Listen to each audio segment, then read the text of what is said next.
Buenos días, buenas tardes, buenas noches. Les habla Pedro Iniesta desde su columna Macro y Micro para el canal de Jesús Escobar. El día de hoy el título de la columna es El relanzamiento del PAN.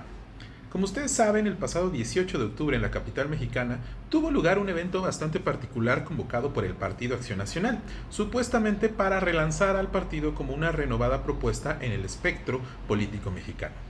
Pero el evento realmente trajo de todo. Nos trajo misterio, dejándonos con la duda sobre quién habrá sido el de la idea de enmarcar su evento con el diseño de un nuevo logotipo que más bien parece sacado de ChatGPT con la siguiente instrucción: hazme un logo que parezca de un producto de limpieza. Nos trajo nostalgia cuando hubo ovaciones para los asistentes para los ex candidatos presidenciales Ricardo Anaya y Xóchitl Gálvez, derrotados estrepitosamente en las elecciones de 2018 y 2024 respectivamente. Nos trajo humor involuntario cuando Max Cortázar, ideólogo y mercadólogo del Calderonato, cayó en una fosa de agua del escenario del Frontón México, la cual irónicamente es usada para la obra La Malinche. La ironía aparece cuando recordamos que es una obra musical sobre la conquista escrita por Nacho Cano, un cantante ahora identificado con la ultraderecha española, cuya visión sobre la conquista es digna del partido ultraderechista español Vox, ya que la obra busca blanquear la conquista con una historia idílica de amor entre la Malitzin y Hernán Cortés, como el origen mítico de la Nueva España, y no el saqueo, el genocidio y la esclavización de los pueblos mesoamericanos como realmente ocurrió en la realidad. No debe sorprendernos que en México la producción de La Malinche sea encabezada por alguien como Ricardo Salinas Pliego. Así es, empresario quien recientemente también se destapó como posible representante de la ultraderecha en nuestro país para las elecciones del 2030. Y es que precisamente el llamado relanzamiento del Partido Acción Nacional busca atraer a una población que había permanecido extraviada y sin representación partidista clara en nuestro país, la ultraderecha, ahora radicalizada en un contexto internacional de alineamiento de la derecha global. Ahora bien, el comunicado del Partido Blanquiazul señala que su relanzamiento tiene el objetivo de redefinir las causas del partido, sin aclarar cuáles son estas causas ni tampoco de qué manera se habrían de redefinir, ¿no? Otro objetivo sería reformar los estatutos para abrir el partido a la ciudadanía, una idea que se ha venido rumiando ya por la derecha mexicana durante años. La misma campaña presidencial de la ex candidata Xóchitl Gálvez estuvo marcada por esta fórmula, ya que, como recordamos, su propuesta giraba en torno a la idea de una candidata ciudadana, cercana al pueblo y alejada de los partidos políticos, repitiendo sin parar que, a pesar de haber sido candidata en múltiples ocasiones por ellos, en realidad no pertenecía a ningún partido político. Esta forma ciudadanista ya es convencional, tradicional en la derecha global, ¿no? Reivindicando una ciudadanía vaciada de un contenido que rebase el uso decimonónico que se hacía en Europa del término ciudadano, ¿no? Cuando ciudadano era solo sinónimo de aquellos citadinos europeos blancos que poseyeran tierras, que poseyeran propiedades, ¿no? Entonces tenemos un concepto bastante decimonónico, bastante burgués sobre el término ciudadanía que utiliza el PAN, ¿no? Sin embargo, esta noción de ciudadanía les ha permitido también alejarse narrativamente de la llamada política profesional o convencional a muchos elementos de la ultraderecha global, ¿no? Proyectando a sus representantes como outsiders de la política, una palabra bastante de moda entre los derechistas en las últimas décadas, ¿no? Supuestamente estos outsiders no pertenecerían a los partidos políticos. Es exactamente la misma narrativa que rodeó a figuras como Donald Trump o a Javier Milei en su camino a la presidencia en sus respectivos países, ¿no? Y que seguramente también va a rodear a la figura de Salinas Pliego en 2030, quizás aliado con el PAN, no lo sabemos, cuando lance su campaña en el 2030, ¿no? Una fórmula también que se acompaña muchas veces de una falsa irreverencia y exaltación de la personalidad y que hoy puede presumirse como una estrategia de mercado exitosa para vender un producto precisamente gracias a la existencia de estos gobiernos de ultraderecha que han ascendido en Estados Unidos, Argentina o en otras partes del mundo, como Brasil con Bolsonaro o como la Italia de Giorgia Meloni, ¿no? Entonces se puede decir que su producto ha sido exitoso en estas campañas, ¿no? Pero también parte de esta apertura busca atraer a las poblaciones jóvenes, ¿no? Para que se integren al partido, para que se integren a la derecha blanquiazul, ¿no? Lo cual también se escuchó en el discurso de Romero durante este relanzamiento del PAN, cuando apuntó que significa este relanzamiento un relevo generacional. La expectativa de que los jóvenes se sumen a las derechas también ha sido una petición casi un ruego a las juventudes durante los últimos años. Pero nuevamente la apuesta del PAN es bastante flaca, ¿no? Para atraer estos sectores, lo único que hacen es lanzar una supuesta aplicación con la que el partido tendría más vinculación con la ciudadanía a través del celular, ¿no? En entrevistas, el propio Jorge Romero ha defendido recientemente su aplicación como innovadora, señalando que no existe otro partido que cuente con una aplicación similar, ¿no? Asegura además que con ello dejarán de escuchar solo a una cúpula partidista que decide sobre el rumbo del partido, sobre la militancia o la ciudadanía en general, porque está abierta supuestamente para ciudadanos que no pertenezcan a la militancia oficial del partido, ¿no? La pregunta aquí es por qué hace falta una aplicación para que esta cúpula partidista a la cual pertenece Jorge Romero, vale la pena recordar, escuche las demandas ciudadanas, ¿no? ¿Por qué luego de un sexenio de derrotas apenas se les ocurre crear esta app, ¿no? Me parece que puede ser un reconocimiento implícito de que no han sido abiertos a la ciudadanía y que la única manera en la cual se le ocurre escuchar a las ciudadanías mediante este intermediario digital, pensando que simplemente este tipo de fórmulas innovan lo suficiente para atraer a los jóvenes, ¿no? Me parece que esto ha sido ya una fórmula desgastada en los últimos 20 años, a la cual llega el PAN de manera tibia, timorata, demasiado tarde, y que ya no les va a funcionar seguramente, ¿no?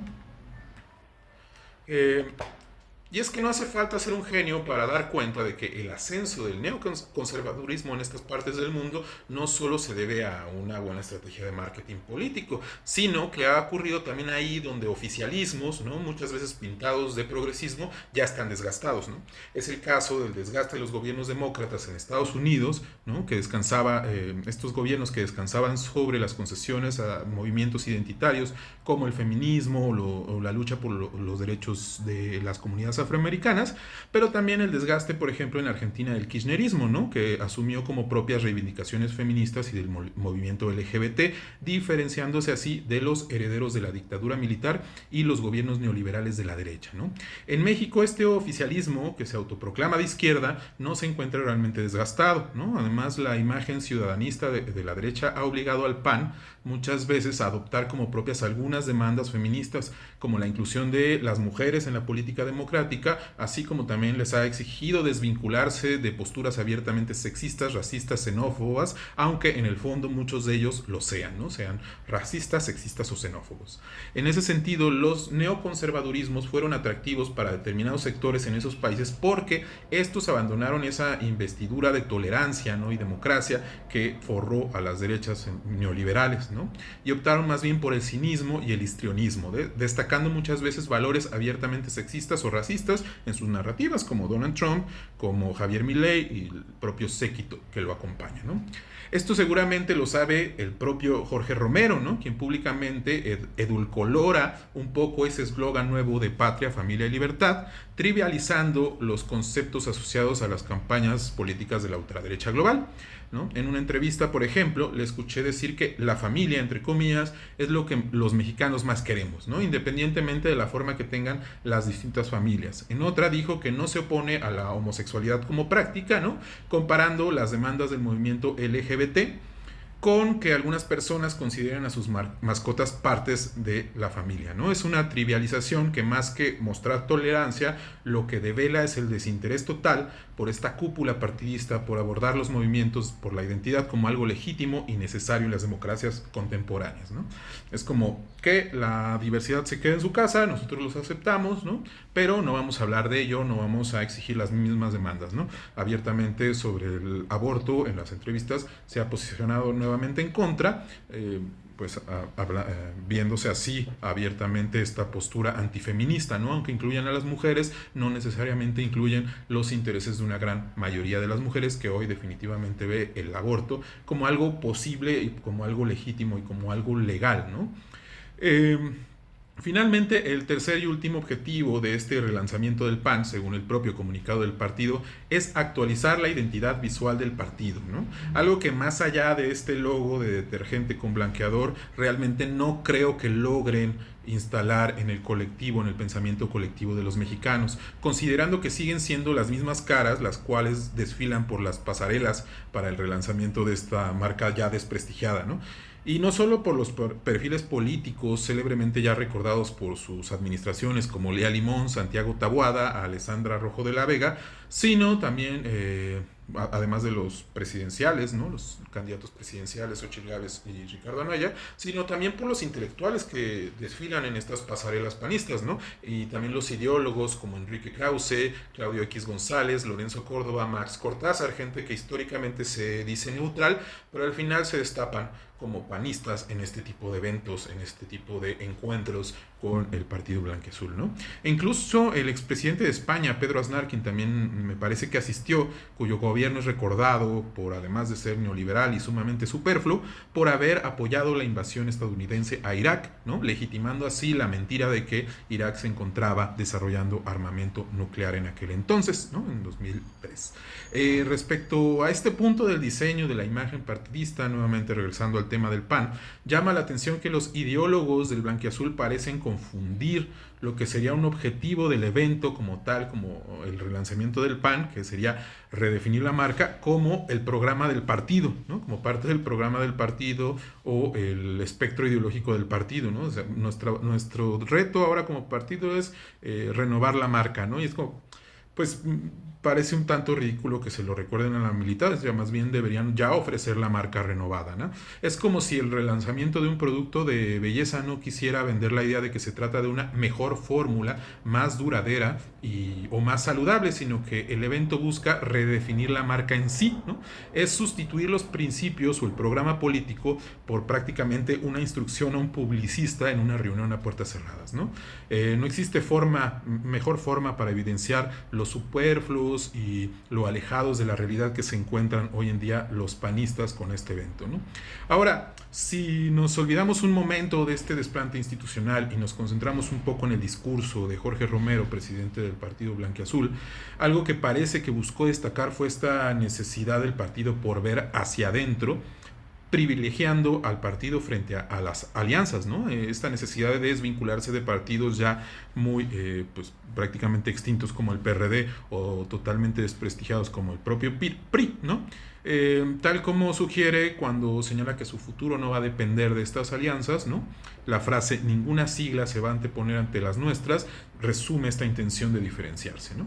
Pero en la práctica, nuevamente la estrategia brilla por su ausencia, ¿no? Y es que, según el propio Jorge Romero, cada punto que viene en su relanzamiento, ¿no? Cada punto refleja una supuesta escucha a la militancia y una autocrítica. Sin embargo, en este objetivo omite que aquella militancia que se ha desencantado del PAN lo ha hecho en parte por su alianza con su antiguo rival político, el PRI, así como por su alianza con el difunto ya PRD, ¿no? Que en este último caso, al tener una narrativa de izquierda, pues tuvo que tolerar aliarse con gente que abiertamente defiende el aborto y reivindica a la comunidad LGBT, ¿no? Recordemos, los gobiernos del PRD en la Ciudad de México han estado caracterizados, antes incluso de Morena, por representar estas demandas de los movimientos feministas y por la diversidad sexual, ¿no?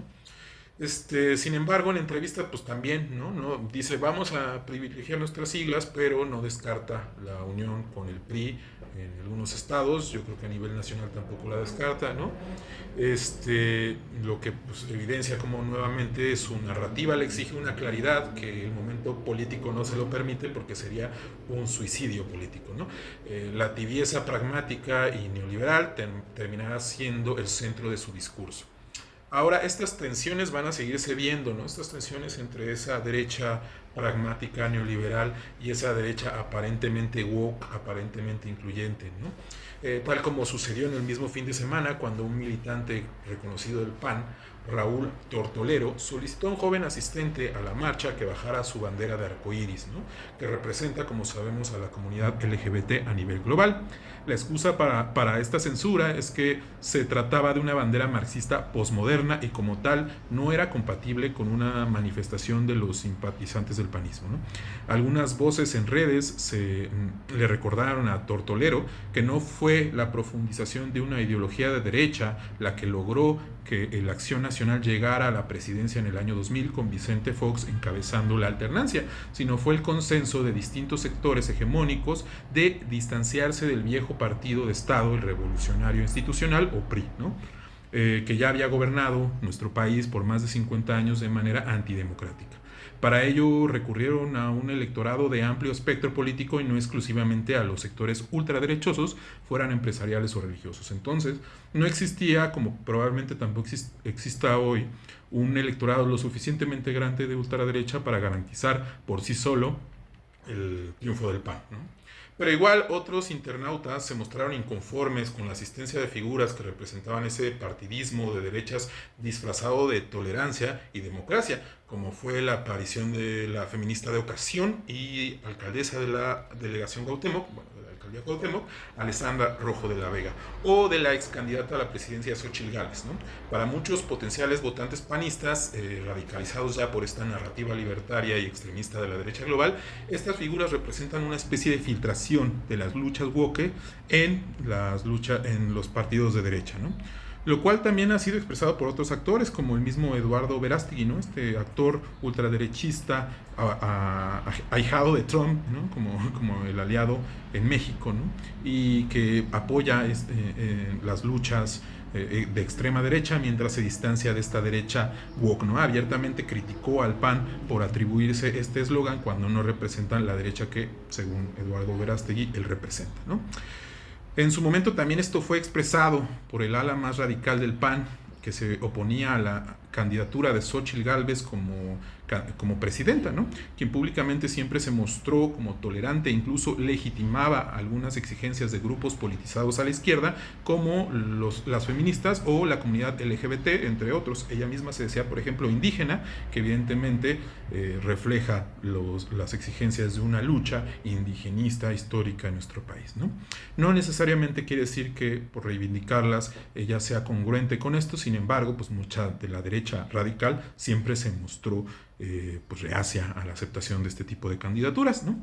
Ahora, por más que quieran llamar relanzamiento a esta nueva estrategia mediática del PAN, yo propongo que más bien la llamemos rebranding, ¿no? Que es como se le conoce en el lenguaje del marketing al acto de modificar la imagen de una marca cambiando el logotipo o cambiando los eslóganes con fines comerciales, ¿no? Y eso fue lo que en esencia pasó el sábado en el evento del PAN, presentando un logo minimalista y por supuesto blanco, con un eslogan pues mucho más cínico, ¿no? Con las palabras patria, familia y libertad, ¿no?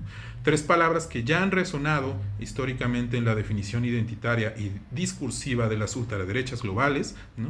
Así Vox en España, la libertad avanza de Milei en Argentina, el movimiento social italiano de Giorgia Meloni, el bolsonarismo en Brasil, ¿no? Y por supuesto el movimiento MAGA, Make America Great Again, en los Estados Unidos con Trump. Todos han sido movimientos que se sienten cómodos con refritear los eslóganes, las imágenes y las narrativas de las derechas fascistas de la primera mitad del siglo XX, modernizándolas con otras cuestiones, como por ejemplo el Bitcoin, en el caso de Milei, en el caso de incluso Nayib Bukele, ¿no? En El Salvador. Sin embargo, a pesar de las tendencias globales, al blanquiazul no le conviene electoralmente destaparse como intolerante, ¿no? Como señalábamos en los medios de comunicación, el presidente del partido, Jorge Romero, trivializa las luchas identitarias, lo que tampoco gusta mucho al electorado del neoconservadurismo, ¿no? Quienes quieren principalmente posiciones firmes contra lo que consideran woke o de izquierda o progresista, ¿no? Pero no nos equivoquemos, la alianza de las derechas en México podría ser contraproducente para una parte de los votantes, pero las dirigencias y líderes ultraderechistas y muchos de los votantes en realidad no les importa tanto esos principios. Al final, como lo dijimos ya, gente como Jorge Romero, Santiago Taboada, Felipe Calderón o cualquier panista visible, así como gente como Ricardo Salinas Pliego, son personas pragmáticas, ¿no? Cuyos principios de existir, de tener, pues se subordinan a los intereses económicos y a su necesidad por inflar su frágil ego, ¿no? Muy golpeado recientemente por los triunfos de la izquierda durante los últimos años en los distintos países, independientemente que estos triunfos sean significativos o no. Recordemos también que Jorge Romero es uno de los fundadores del cártel inmobiliario, este esquema de corrupción conformado por panistas jóvenes neoliberales, de los cuales al menos uno, Cristian Monrorik, se encuentra en prisión por fraude inmobiliario cometido cuando fuera funcionario precisamente del gobierno en la Benito Juárez del mismo Romero, ¿no? Además, también se le ha acusado al grupo de Romero, conocido como los Oceans en muchos lugares, de haber realizado prácticas desleales para controlar el padrón de la militancia del partido, ¿no? Y con ello la redefinición de las candidaturas electorales en todos los procesos electorales desde que tenemos memoria de los triunfos del PAN, ¿no? Esto fue dicho por los miembros del Blanquiazul, no es una conspiración de la izquierda en contra del PAN, ¿no? Son los mismos panistas quienes han denunciado estas prácticas, incluyendo al expresidente Felipe Calderón, quien en su libro de Decisiones Difíciles los define como los cadeneros del PAN. Vemos así como las primeras víctimas de estos mercadólogos, vendehumos que han secuestrado la comunicación política, pues son los mismos panistas, ¿no? Cuando compraron pues esta campaña que relanza una marca que requiere de mucho más que una buena estrategia de mercado para desvincularse de su raigambre conservadora y corrupta, ¿no? Es sin duda el peor escenario para el Partido Blanquiazul, sin embargo, lo toman muy contentos y muy orgullosos. Veremos qué pasa. Esta fue su columna Macro y Micro. Yo soy Pedro Iniesta. Síganme en redes sociales, @PedroCosmonauta. Nos vemos pronto.